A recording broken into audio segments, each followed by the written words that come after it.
Noong araw, sa bayan ng Sariwa naninirahan ang lahat ng uri ng gulay. Dito makikitang naghahabulan sina labanus at mustasa. Nagpapatintero rin sina bawang, sibuyas, upo at patola.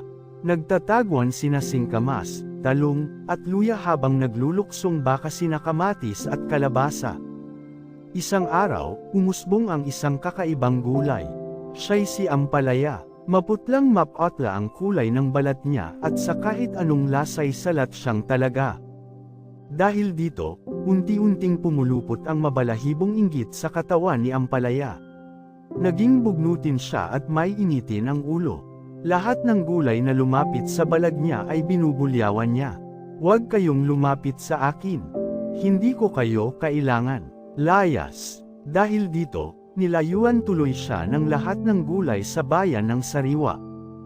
Isang maalinsangang gabi, isang maitim na balak ang namulaklak sa utak ni ampalaya.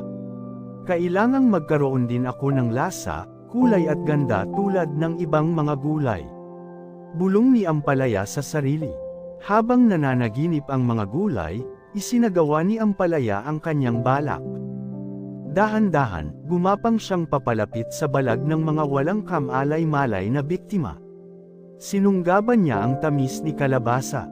Isinilid din niya sa bayong ang asim ni kamatis, pati na ang anghang ni luya. Nakita rin niyang nakasampay sa bintana ang kaputian ni labanos. Agad niyang kinuha ito. Sinaklot din niya ang lilang balat ni talong at ang luntiang pisngi ni mustasa.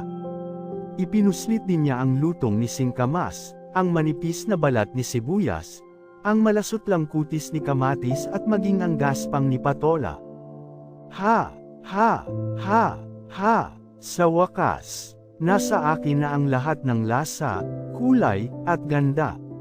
Siguradong kaiinggitan ako ng lahat ng gulay, sabi ni ampalaya sa sarili. Kinabukasan, umalangasaw ang balita tungkol sa nakawang naganap. Nagtipon-tipon ang lahat ng gulay. Lumuwa ang mga mata ng lahat nang biglang dumating ang isang di inaasahang bisita, isang dayuhang gulay. Iba't iba ang kulay ng balat niya at kaya pa niyang mag-iba-iba ng lasa. Kahanga-hangang gulay talaga. Ngunit para kay kamatis, kaduda-duda ang pagkagulay ng bisita. Kaya't kinagabihan, tinipon niya ang mga kasamang gulay ay sama-sama silang nanubak sa balag ng dayuhang gulay. Kitang-kita nila ang dayuhang gulay, nakaharap sa salamin, habang isa-isang hinuhubad ang mga lasa, kulay at ganda mula sa katawan niya. Nagulat sila nang tumambad sa harap nila ang isang maputlang gulay, ang bagnuting si ampalaya.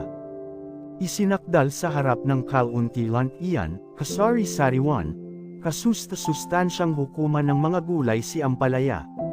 Dumating sa paglilitis ang lahat ng gulay sa bayan ng Sariwa. Nandoon din bilang hukom ang mga diwata ng araw, lupa, tubig, at hangin. Hindi pa nililika ang gulay na nagtataglay ng lahat ng lasa, kulay, at ganda ng kalikasan. Sigaw ng diwata ng araw. Ikaw ay napatunayang nagkasala laban sa batas ng mga gulay at sa batas ng kalikasan, bulong ng diwata ng lupa. Ampalaya, ikaw ay parurusahan, hikab ng diwata ng tubig. Bilang parusa, lahat ng ninakaw mong lasa, kulay, at ganda mula sa mga kasama mong gulay ay mapapasa iyo na, ugong ng diwata ng hangin. Parusa ba yun? Ano bang klaseng parusa yun? Buska ng bagnuting si ampalaya. Pagkaraan ng paglilitis, nangako ang mga diwatang ibabalik nila ang mga lasa, kulay at ganda ng mga gulay na ninakawan ni ampalaya. At nang gabing iyon, may kagilahil-alas na nangyari kay ampalaya. Nag-away ang lahat ng lasa, kulay at gandang ninakaw ni ampalaya sa loob ng katawan niya. Nang magsuntukan ang puti, lantian, lila, dilaw, at iba pang kulay, nagmantsa ang madilim na lantian sa kanyang balat.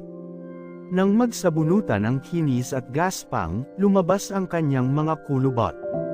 At nang magsigawan ang tamis, asim, at anghang, lumitaw naman ang pait.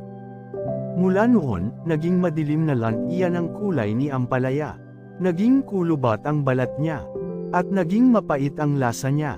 Ngayon, kahit masustansyang gulay si ampalaya, marami ang hindi nagkakagusto sa kanya. Pero alam nyo, nagsisi na si ampalaya. Sa susunod nyo siyang makita sa inyong pinggan, subukan nyo siyang tikman at patawarin sa kanyang mga kasalanan.